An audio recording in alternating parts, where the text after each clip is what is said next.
Сайн байцгаана хүүхдүүдээ. Энэ өдрийн мэнд хүргэе. Физик нэвтэр номоо гаргаад хичээлдээ анхаараарай. Одоо багш нь та бүхэнд нэг бичлэг үзүүлнэ. Маш анхааралтай үзээд тэндээс анзаарсан зүйлээ төвтөрдөө бичээрэй.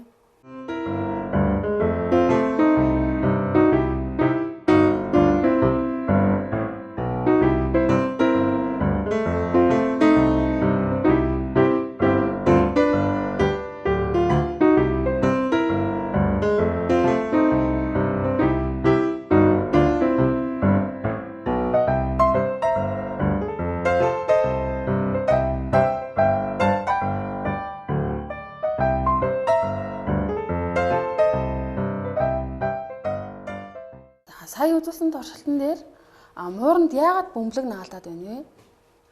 Энэ талаар чи юу гэж бодож байна? Тэрийгэ төвчөртэй бичээрэй. Өнөөдрийн хичээлээр бид энэ мууранд шаар яагаад наалдсан бэ гэдэг шалтгааныг судлах болно. Одоо би муурны үсийг ноосоор орлуулад туршилт хийж үзье.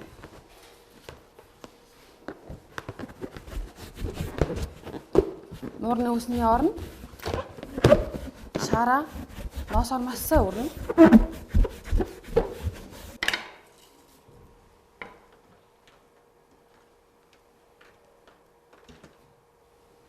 За энэ туршилтан дээр цаас яагаад шааранд наалдах болсон бэ? Таамаглаад төвчөртэй бичээрэй. За энэ саяны туршилтан дээр шаарыг ноосоор өрснээр шаар маань цаасыг өөртөө татах чадвартай болсон. Тэгвэл энэ чадварыг физикт бие өрсний улмаас залхаанчлаа гэж ярьдаг байгаа. Тэгвэл үүнтэй ижил үзэгдлүүд бидний амьдралд зөндөө тохиолдож идэг. Жишээ нь бид нар ямар нэг зүйлд хүрэх, эсвэл ноосны нилонын хувцсыг өмсөх, тайлах үед чад гэж дуурайд харанхуй доош өсөрж идэг. Энэ маань залхаанч үзэгдэл байдаг. Тэгвэл залхаанч үзэгдэл ямар үед болдгоо энэ яг залхаанч үзэгдэл болох үед ямар өөрчлөлт гардаг юм бэ гэдгийг туршиж үзье. За тэгэхэд багшд нь хоёр төрлийн шаар хэрэгтэй. За мөн цаасан салбидаг. Цаасан салбидаг ашиглана. Багш нь эхлээд нэг цаасан салбидгаараа нэг шаараа маш сайн өрье.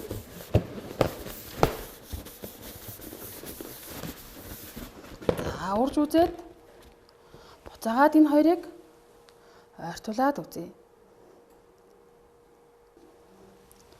За дараад нь өөр нэг шаарыгаа дахиад өөр салбидгаар үрээд үзье.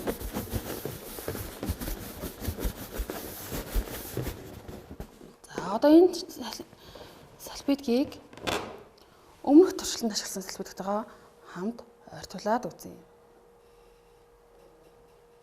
За наалтахгүй бие бинийгээ түлхээд байна. За хоёр шаарыг ойртуулад үзье.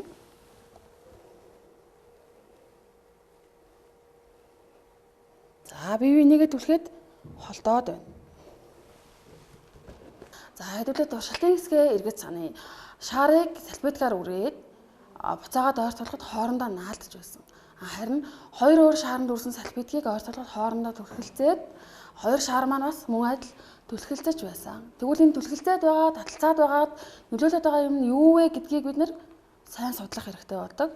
Энийг тайлбарлахын тулд бид атомын бүтцтэй санах хэрэгтэй. За атомыг маань гадаад давхраандаа сөрөг цэнэгтэй электронтой дотроо цөм нь нейтрон, протон гэсэн хоёр игэл хэсгээс бүрддэг. Нейтрон нь цэнэггүй, протон нь нэмэх цэнэгтэй гэж үзсэн байдаг. Тэгэхээр хоёр биеийг үрснээр нэг биеэс нөгөө бие рүү хасах цэнэгтэй электрон маань шилжсэн гэсэн. Тэгээд эрэг сөрөг цэнэгийг бид сөрөг цэнэгийг нь хасах тэмдгээр, эрэг цэнэгийг нэмэх тэмдгээр дугуулж загварчилж дүрсэлдэг байгаа. За багш нь өмнөх үзүүлсэн туршилтан дээр байсан бидний шаар салбидаг хоёр маань ямар ч байсан үрхээр хоорондоо электронноос солилцоод залхаансан байна. За тэгвэл энэ үнэхээр залхаансан байсан уу гэдгийг электрометр гэдэг багж руугаа ойртуулад үзье. За энэ электрометр гэдэг багж маань залхаан цэнгийн хэмжээг хэмждэг. Гэтэ энэ бол зөвхөн энд цахилгаанцсан байна, энэ дээр цэнгийн зөрүүтэй байна гэдгийг л мэдэрдэг гэсэн.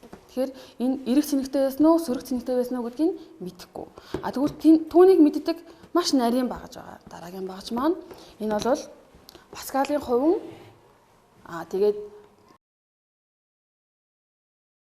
энэ гадна талынх нь хувин нь болохоор энэ дотор талын жижиг хувингаа гадны энэ агаарт байгаа өөр бусад цэнэгүүдээс хамгаалж тусгаарлах үүрэгтэй.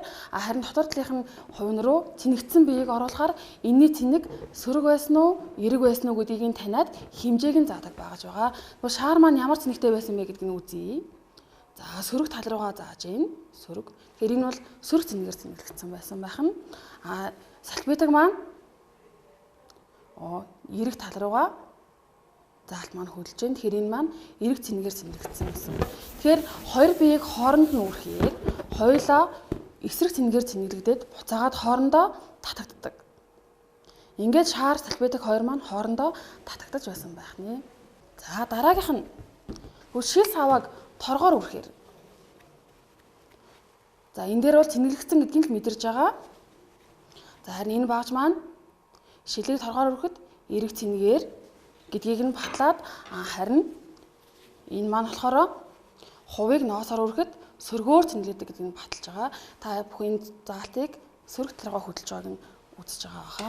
Тэгвэл яг энэ дээр сая юу болсон бэ гэхээр хувийг ноосоор өрөх үед хувь нь ноосноос электроныг авсан.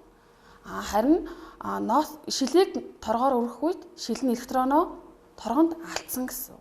Ингээд хувь маань электрон илүүдэлтэй бол сөргөөр цэнэглэгдээд шил маань электроны дутагдaltaй болоод эргээр цэнэглэгдсэн байна. Цэнэглэгдсэн биеийг загварчлаад цалхаанцсан биеуд хоорондоо яаж харилцан үйлчилдэг юм бэ гэдгийг дараах загвараар тайлбарлая. За энэ дээр электроны илүүдэлтэй болсон биеуд хоорондоо ойр тоороо түлхэлцээд мөн яг адилхан электроны дутагдaltaй болсон биеуд эргээр цэнэглэгдээд хоорондоо түлхэлцэж байна. Энийг нь бид ижил цэнэгтэй биеуд хоорондоо түлхэлцдэг гэж ярьдаг.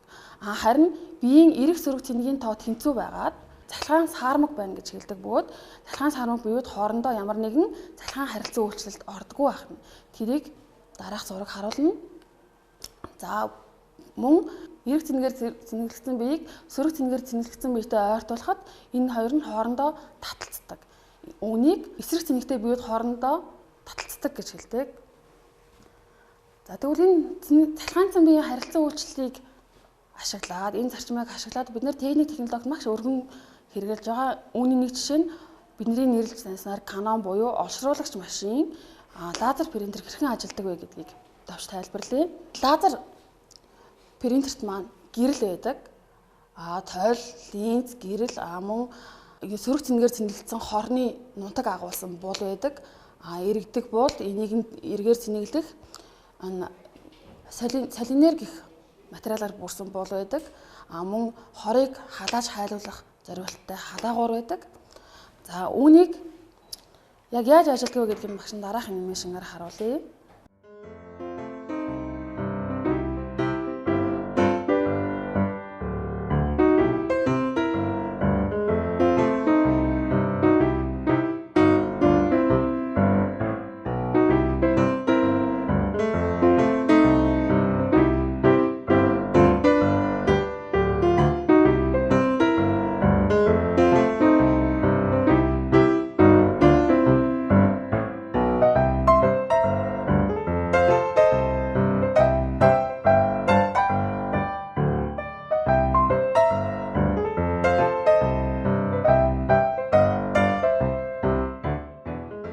Үүнээс гадна дараагийн нэг жишээ бол машины будаг байгаа.